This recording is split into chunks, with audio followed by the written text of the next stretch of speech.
What's up, everyone? My name is Josh, and this is Josh Unboxed. And welcome back to the Daily Grind, a video series in which I talk about particular plays, strategies within the sports card market, as well as news that have an impact or a potential impact in this crazy sports card market that we live in today. And today we're going to talk about it.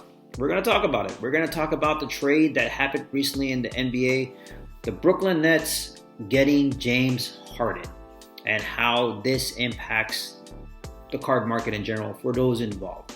So, to put the trade in a nutshell, James Harden went to the Brooklyn Nets, Karis Levert went to the Indiana Pacers, and Victor Oladipo went to the Houston Rockets. And in the Cleveland Cavaliers, they ended up getting Jared Allen and as well as Taurean Prince.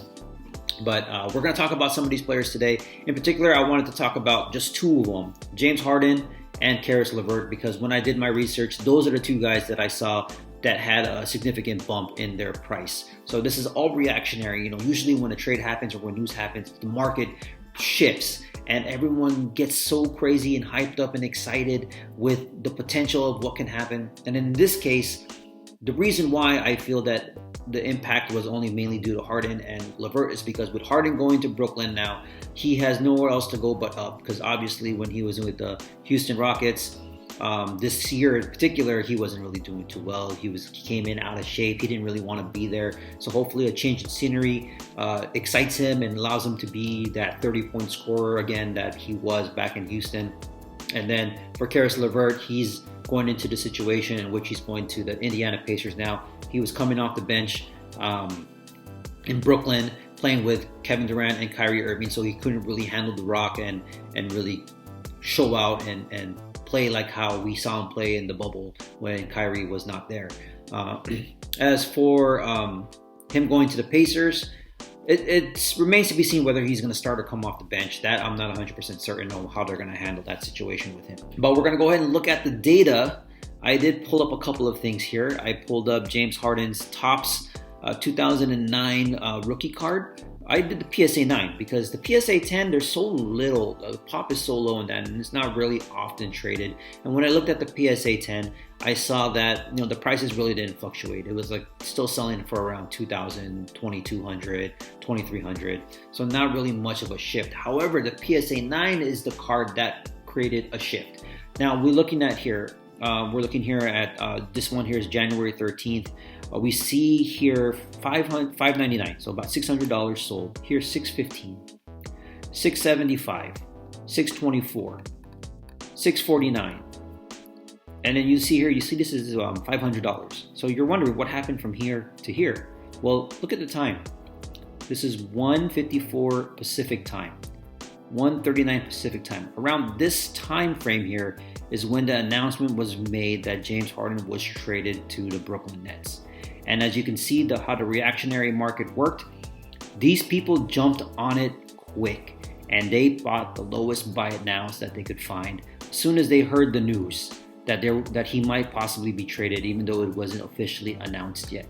But you see it here, like these guys bought it up, bought all the low ones. And then once the trade got announced, you see here, boom, jumps from 500 to 650, 624, 675. So James Harden's PSA 9s took a crazy jump. I pulled up the card ladder too on the PSA 9. I just like looking at their recently sold listings here. You can get a pretty good idea of how the card has been moving rather than looking at the graph. So you see here, before the trade, you could have got his card for less than 400. There are a few outliers here, but for the majority of the time, you could have got it for less than 400. Now, you're looking at around 600 or so. So that's crazy. That's a crazy jump for this James Harden PSA 9 card. We can look at Karis Levert next. This is his 2016 Prizm card. I'm mainly looking at the base card just because of the fact that his card, I believe there's a low pop too on the graded cards. So I think with the base cards, there's an opportunity to buy and get them graded. You can still find some good condition ones. But here you see $50. Another one here for $60. You got 52 here. Best offer for less than 65. You got a best offer of less than 130. I'm probably assuming that this either sold for 55 or 60. $65 here, $71.99 here. So you can see the hype increased with Karis Levert as soon as the trade was made. And if we scroll all the way down to beforehand, I don't think there's card ladder data for this, but if we scroll beforehand, you can see here. So here's one here that sold on January 12th for less than $40, $31 here. Best offer accepted less than $50, right? If we go down further a little more, you could probably find some more that were a lot cheaper here. $32.03, $20 right here. That was a couple of days ago. $26 a couple of days ago. So his card almost doubled from the trade. And like I said, it was probably because most people think that he's gonna do well. He's gonna do well in Brooklyn. Now, with that being said, I did look at a bunch of other players too. I did look at Kyrie Irving and Kevin Durant cards, and they haven't moved one bit. If anything, they stayed the same. Actually, Kyrie Irving cards have been going down because he's just crazy. There's no other way to put it, man. He's just a little crazy, and I don't know what he's thinking. Like, his heart's not in it, and that's unfortunate because he's such a great talent. He's a great shooter, a great ball handler, but the fact that his heart's not in the game, it's just so hard to put my money in that. So with Kyrie Irving, I'm actually staying away from him altogether. I don't think it wouldn't be crazy, Stephen A saying he should just retire. It wouldn't be crazy if he did. I wouldn't be surprised if he did. Short-lived career, because obviously he's not in it. His head's not all in it. There's a lot of things going on with him that he just doesn't want to be a part of it. It just seems like it. But Kevin Durant, his cards haven't moved either. It's just because his cards have already been built in with him winning a championship again with Brooklyn, and his cards are already at a high price point. So I looked at the Topps number 2, the white bordered PSA 9 and 10, and those cards have stayed the same. I haven't seen too much of a jump on those cards. However, Kevin Durant is still a good buy, I think, in terms of long-term potential, not for the short term. I'm thinking long-term because he's already established himself as one of the greats in the game. You can debate about how he won his 2 championships, but he still has 2 championships to his name. Still one of the best scorers in the NBA, silky smooth. I don't know what to say about him, but he's a good investment long-term. James Harden, I'm kind of iffy on because as good as he is, yes, he's quite possibly the greatest scorer of this era, of this generation. As good as he is, I just can't get behind him. It's just a lot of things, a stigma on him, and I don't think that he has what it takes to put Brooklyn over the hump. You got to think about it this way: the Brooklyn Nets, they got 3 ball dominant guys. Well, Kevin Durant's the only one that I see that is able to play off the ball, and he showed that to me in Golden State. But you got a guy like Kyrie Irving who has the best handles in the game. He needs the ball in his hands to be as effective as possible. He's a great shooter too. James Harden, we look at his history, his teammates. Now, I know you can say that he was in OKC. He played with Kevin Durant. He played with Russell Westbrook. So he knows how to play off the ball. But he came off the bench. James Harden came off the bench. Sure, he played during this crunch moments with Westbrook and Durant, but his game was predicated on them driving, kicking it out to him either shooting the 3 or taking it to the hole and getting fouled and going to the lane or going to the line. Nothing's really changed with his game. When he went to Houston, actually, he did the same thing, but it was just more amplified, a greater magnitude because there's more volume. But that's just the player he is. He needs the ball to be effective. Think about all his past teammates. Dwight Howard. At that time, Dwight Howard was a ball-dominant center. He wanted the ball in the post, and every time he didn't get it, he cried about it. Chris Paul, one of the best point guards in the game today, or in the game's history, needs the ball in his hands to be effective. And then Russell Westbrook, another ball-dominant guy that needed the ball in his hands to be really effective. None of that worked. They got close with Chris Paul against Golden State, but none of it worked. And it didn't help the fact that Daryl Morey went all small ball last year either. So I don't think this will work with Brooklyn. This is just my take, my opinion on it. So in a sense, buying into James Harden cards with the belief that they're going to win the championship this year, I don't buy it. I'm sorry, that's my opinion. I just don't feel like it's a strong buy right now. It's too shaky.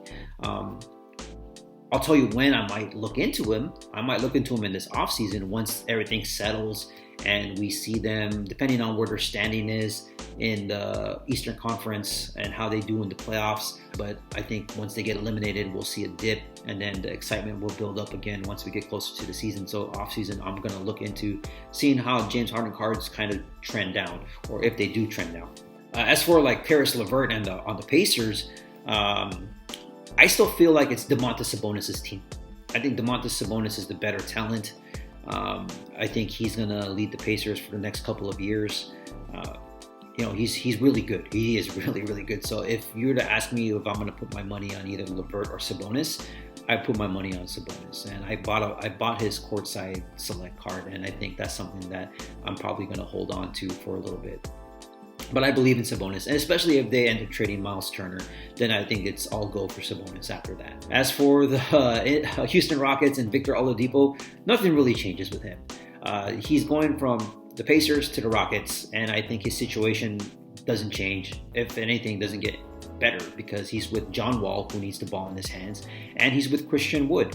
Victor Oladipo, unless he could return to form like he was when he was an all-star before his patella rupture, I don't see him having too much value with him. I think the only person in Houston that might have value is John Wall if he goes back to how he was before.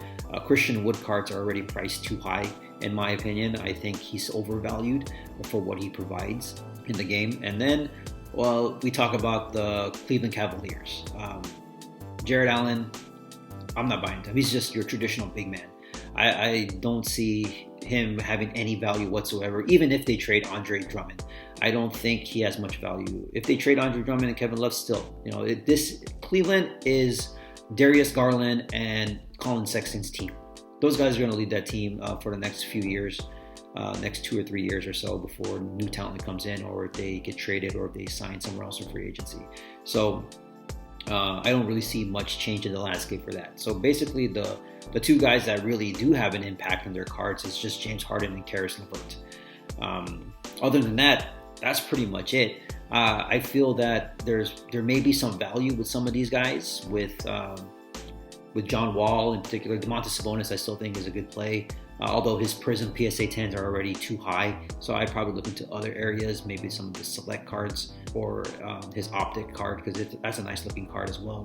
John Wall, his Donruss card, his Prestige rookie card, those are good low value cards with the potential of him doing better as the season progresses. But to expect the Rockets, Pacers, or even the Cleveland Cavaliers to win a championship is too far-fetched. Brooklyn has a better chance out of the 4 teams, but like I said, I don't think it's going to work out. Like I said, those are just my opinions. But hopefully you guys found some value in this. If you did, hit the like button. If you haven't subscribed yet, please consider subscribing. I do these things daily. I like to do video once a day, whether it's talking about certain plays, strategies, news, showing my weekly card pickups. So if you enjoy those type of things, consider subscribing as I try to put out content daily. I did film this in the evening on Wednesday the 13th. I work full-time, and also I'm a father of 2 kids, so time is very limited for me, especially when I come home from work. Most of my time is spent with the kids, and the only time I actually get a chance to do research and film is late in the evening. So, and then I put these videos out the next morning. So with that being said, I hope you guys enjoyed. My name is Josh, and I'll see you guys in the next video. Later.